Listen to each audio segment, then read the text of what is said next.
Oh, hey babe. I thought you went to bed. No, of course I'm happy to see you. Just a bit surprised. Normally when you go to bed, that's the last I hear from you until the morning. Something keeping you up? Aw, we all have those nights. Doesn't matter if it was a good day or a bad day, we simply can't fall asleep for some reason.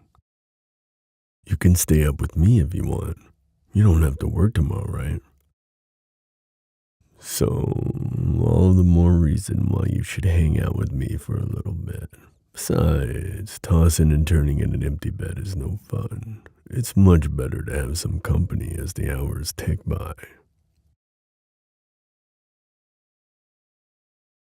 Yeah, I made myself a cup of hot chocolate. Nah, the homemade kind. The good stuff.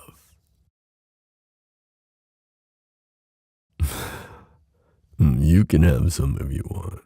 There's a little bit extra in the kitchen. Also, don't be mad, but I'm currently drinking from your favorite mug.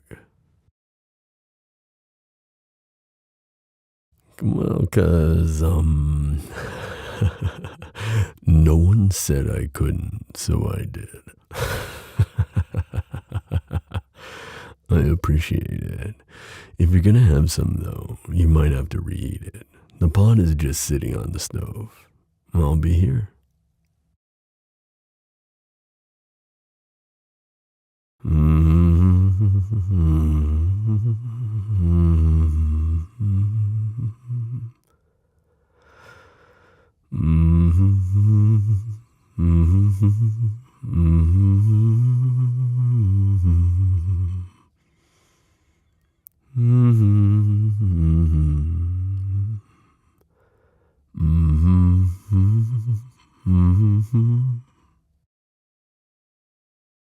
Was that on? Oh, what am I reading? Oh, it's a book of fairy tales. I've had this since I was a kid. I've shown it to you before, haven't I? Well, this edition's pretty old.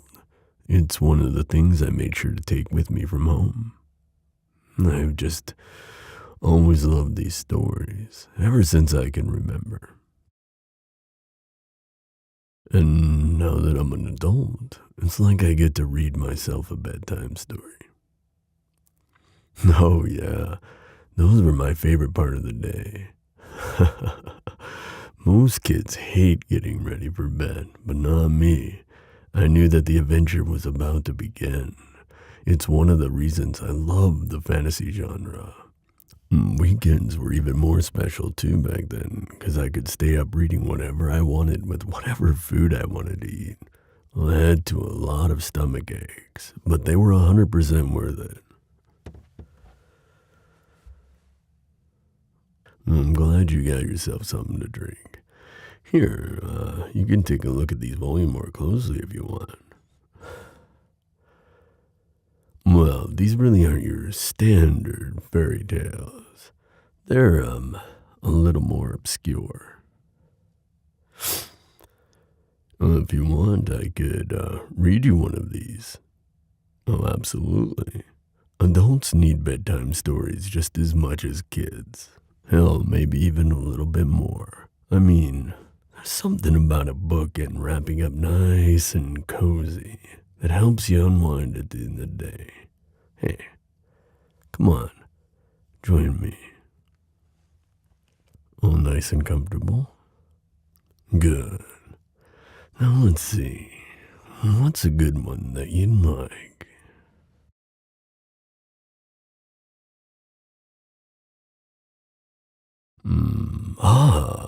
Hey, this is a cute one. Are you ready? Yeah. Hey, just put your drink on the side table, in case you start to fall asleep. Oh, don't worry. I'll clean up in the morning. Okay, here we go. Once upon a time, there was a hermit who lived at the top of a hill and did nothing day after day, year after year. It was all he knew, but a part of him secretly wanted something wonderful to happen. He never said that out loud, though, afraid of what might come to pass if someone heard, so he kept trying to make himself believe that everything was fine and nothing needed to change. One night, when he was resting, he saw a flicker of movement outside his window. Whoever is down there, he wondered. He never had many visitors. Pretty soon, the figure came closer and closer as it climbed higher and higher. It was a man, glowing brighter than flame. He was a star who decided to see what life was like on Earth, and he shot down from the sky right at the bottom of the hill. But the hermit didn't know that. He couldn't see the star fully, yet he was feeling more and more excited at what this thing could possibly be in spite of himself. However, the part of him that didn't want something wonderful to happen started screaming in protest and demanding that he go inside right this minute and lock the door to his house. So he did. The star walked right up to the door and started knocking. Hello? The hermit did nothing. The star knocked again. Hello? Is anyone home? The hermit stood still, half terrified and half delighted that there was someone who wanted to say hello.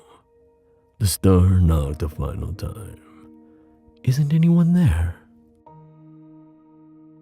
By this time, the hermit plucked up enough courage to look out his window, and when he saw how beautiful the visitor was, he replied, I am. He opened the door and let the star inside. The two of them sat down and started to talk rather shyly. After a few minutes, it began to rain.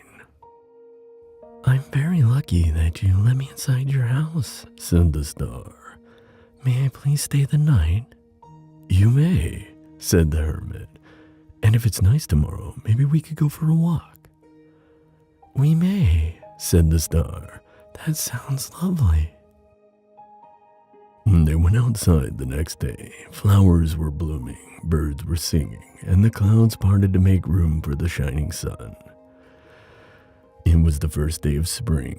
The two friends went for a walk together until they came to an empty little house the hermit had never noticed on the hill, similar to his own.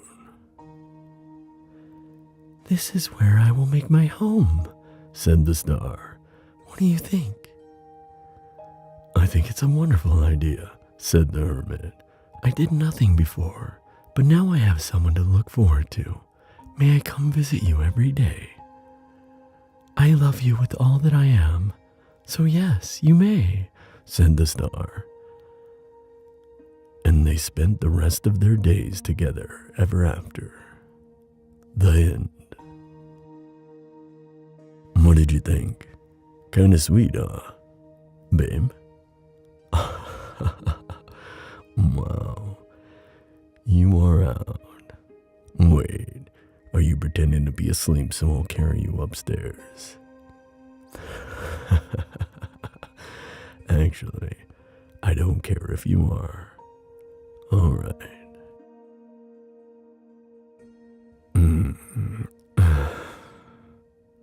There we go. Alright, let's get you tucked in.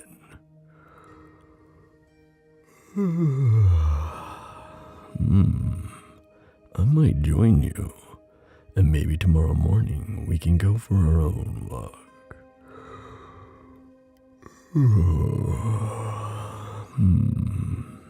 Let's get some rest.